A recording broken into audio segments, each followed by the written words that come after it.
In this video, we're going to walk through the Microsoft Excel marketplace. So what we're really going to go over here is looking at the marketplace as a whole, as far as Excel, as far as the growth potential, and really just giving you an overview of how much in demand your skills are going to be after you go through this course. So let's go ahead and jump into the Microsoft Excel marketplace. Okay, so Forrester Research found that 81% of businesses use Excel. And honestly, I'm not really sure what the data points were as far as the stats in terms of being able to come up with 81%, because I would say it's more than that, because businesses need to be able to have some sort of tracking mechanism to be able to keep track of their, expenses, their data points, right? As far as, leads and sales and customers and all this other stuff that is important to be able to track. So I would even say it's a bit more. I don't know where the data points or metrics that they were going off of, but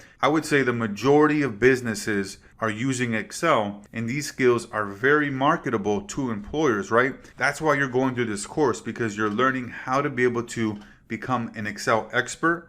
And once you go through this course, your skills are going to be highly marketable to the employers. And we're going to show you how to be able to position yourself as the go-to expert in your field and how to set yourself apart from the competition. And so Excel is used by an estimated 750 million people worldwide. That's a significant amount of people, right? Because like I said, pretty much in business, the majority of them are using this all the time. And like I mentioned, it's got to be more than 81%, because businesses have all different types of data and they have to be able to, store it in a particular place, manipulate it, and be able to analyze it accordingly. So it's got to be more than that 81%, like I said, because for me, it seems like every single business out there, unless they're using like a pen and paper and using, what they used to do back in the day. And then on average, certified Excel skills can increase your earnings potential by 12%. So if you are somebody who's in a particular position right now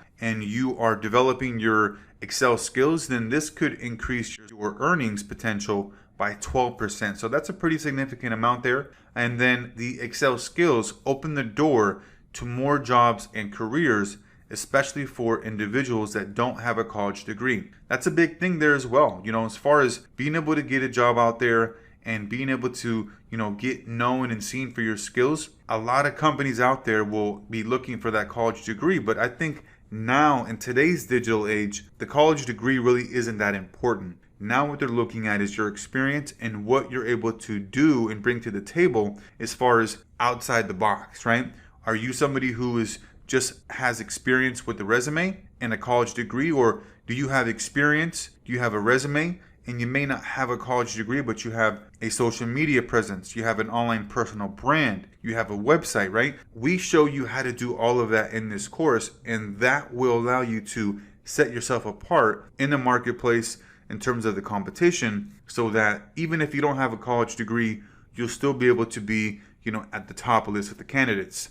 And then according to LinkedIn, data analysts, which work in Excel pretty much all day, all the time, are one of the top 10 most in-demand jobs. So with you learning all these different skills within Excel, there's a lot of different job roles that you can get into, and we're going to go into that in another lesson. However, for the most part, data analytics is what you're going to be really working within and focused on. And the data analyst job is the top 10 most in-demand jobs based on LinkedIn. So as you can see here, there's just huge potential, huge growth, huge demand, and it's only going to be increasing, with the years to come. So that's going to be here for this lesson, and we'll see you on the next one.